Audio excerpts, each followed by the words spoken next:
Go back to the 70s, you know, Saturday night was not a good night out unless you had a punch-up. So what was the best fight you ever saw when you were younger? Can you remember a real decent punch-up?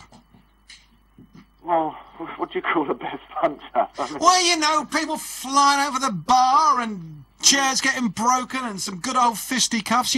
I can remember at least a dozen, you see, and I didn't go anywhere different to anybody else. Oh. I can remember one in the Beachcomber bar in Shanklin where it really kicked off. People were running and getting out while they could, and, you know, furniture going everywhere, and I just wondered if you'd ever seen one of those. No, not really. I mean, the thing is, well, the furniture of today is a lot, you know, constructed a little bit better than the furniture of those days, so... Yeah, but when you were younger, is there one that... nothing that sort of springs to mind. I mean, I think all the island clubs have had, in the past, some good kick-offs, especially when the old Portsmouth 657 crew were about. Yeah. But as I said, everything is changing. The industry, with the introduction of training and everything. I think the customers do actually think, well, we've got to toe the line here because we're not going to get away with it. And... certainly with bogies, if you're out of order, you're going to get reported to the police. It's as simple as that. It's a zero tolerance. And I think the customers welcome that because they know they can go and have a safe night out. They've got qualified first aiders. You know, their ID is getting scanned, so we know there's nobody in there that's under the age of 18. All right, Mark, listen.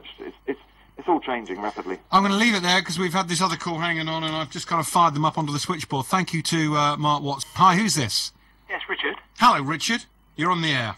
Yeah, I've just recently bought a holiday home in Portugal. Okay. So I'm really unashamedly having a bit of a plug for it. Really, we manage it ourselves. Right. And it's brand new, just furnished, 3 bedrooms, 3 bathrooms. And the beauty of it is it's on the unspoilt Silver Coast. So that's north of Lisbon. I've never been to Portugal. Have you, Doc? No, one of my sons has been out there. Last year was out there and said all he did was keep bumping into people he knew, English people. People go out there for golf, principally, is that right? And the sunshine. Well, this is it, but it's the unspoiledness of it. I mean, you go to Spain and it's just blocks of flats all the way down to the coast, isn't it? Where we are, it's pine forests and... where do you fly into? Faro or...? No, Lisbon. Lisbon. Faro is the Algarve, isn't it? So, really, we sort of think that the Algarve is sort of flooded. Right, really. Which sounds to me from what my son said, that's true. He said it was a great place to be, and he liked the food and certainly you know, the beaches and so on. How much does it cost to get there to Lisbon, roughly? Well, when we viewed it in February and bought it in June, and when my wife and I went out to furnish it in June, through Monarch, we flew and hired the car through them as well. We had 10 days car hire and return flights for £180. Now, admittedly, we got a real good deal with the flight. Richard, let me ask you, why did you go out there to buy a property? Was it something you've been thinking of investing in, or were you just romanced and swooned by the whole... It is an investment, and when we bought it, it was, you know, we viewed it, it was finished, whatever, finished to a very good standard. Next door was just starting to be built, and now we found, I mean, I've been out there 3 times now, and we're going the week after next. But next door has sold exactly the same house for 15,000 more. So how many weeks a year do you have to let it to pay the mortgage? Well, we're lucky we haven't got a mortgage on it, so... Right, okay. If we let, we've got 6 confirmed bookings this year. But you've also got to have the place managed. Yeah, there's a little sort of office opposite that runs and cleans. And you've got to pay the gas and you've got to pay the electricity, so there are... Council tax? Yeah, well, there are overheads, but we've done it as a sort of like a 5-year plan, an investment, really. No regrets? Well, not yet, but it's early days. Early days, yeah. Have you been watching these programmes like... Of course, all the time. Selling your home, get out while the going is good? The thing is, you're in a different position from most people, because most people, and these are the people who are in danger, they're the people who've borrowed money to do it on the basis that they will get the rental income. You have to assume, let's just assume, like it has happened in Florida, the property market has collapsed by 40%. The volume of sales is almost non-existent. It's slowed to a trickle.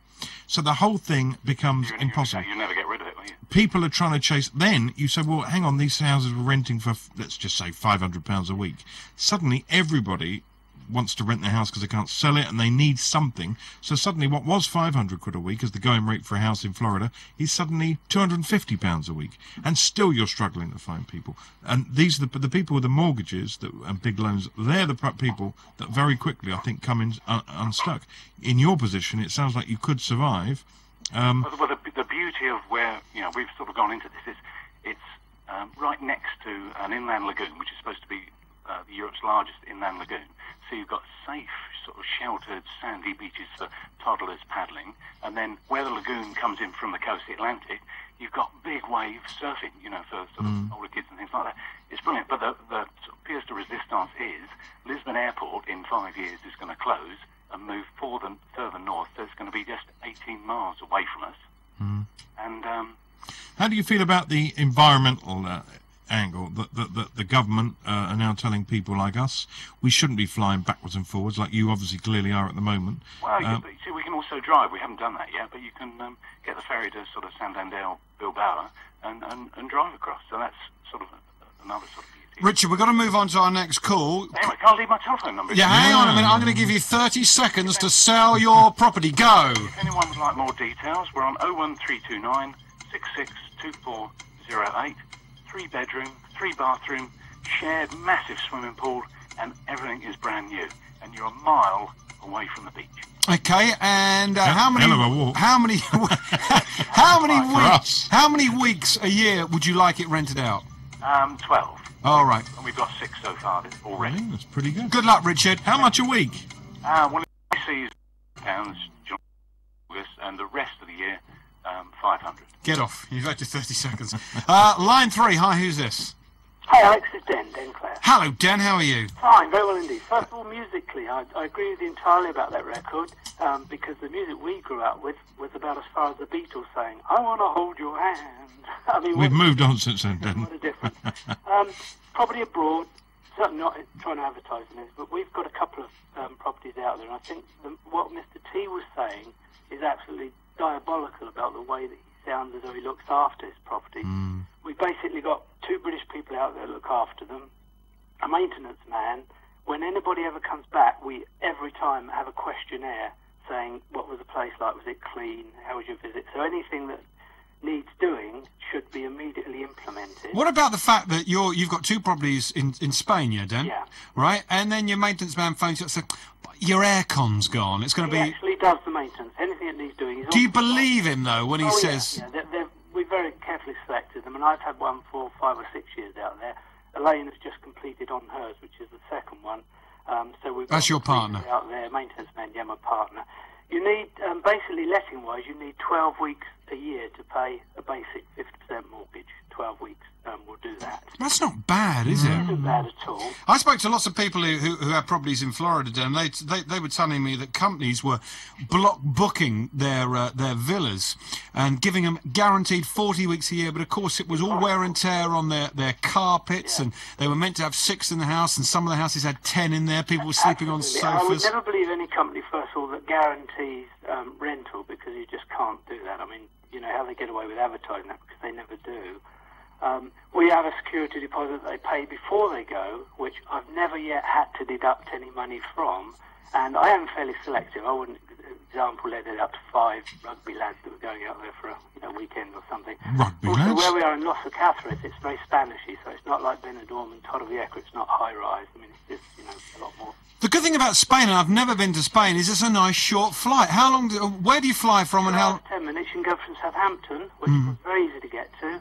2 hours, 10 minutes, you're in Los Alcatraz, and as regards our place, it's 5 minutes drive from the airport. Well, that is another thing. When I used to go in the 80s, I used to go to Tenerife and places like that. You'd land, and then there'd always be some huge coach journey. You'd never know where you were going to get dropped off. Be the middle of the night. Book it up, you've got an hour and a half or 2 hours. Oh. Ours is lovely. The other beauty of it is, whenever it's not let, we get a cheap flight nip out there. My daughters are both out there at the moment, in Nathalie, with their families. Going back out in a couple of weeks' time to completely redecorate. But the point is that if you have a rental property, it's really important that people are happy when they go out there and it's really well looked after. Well, then they'll book it again, won't they? Yeah. If it's cheap, tacky, horrible furniture, they won't. Tacky furniture and stuff like that. That's horrifying. That's enough to put anybody off. So no regrets then? No, none at all. But it's not a big money maker, though, is it? No, not particularly. I had a problem. Mine's gone up probably about £20,000 in 5 or 6 years, but it's peaking now. I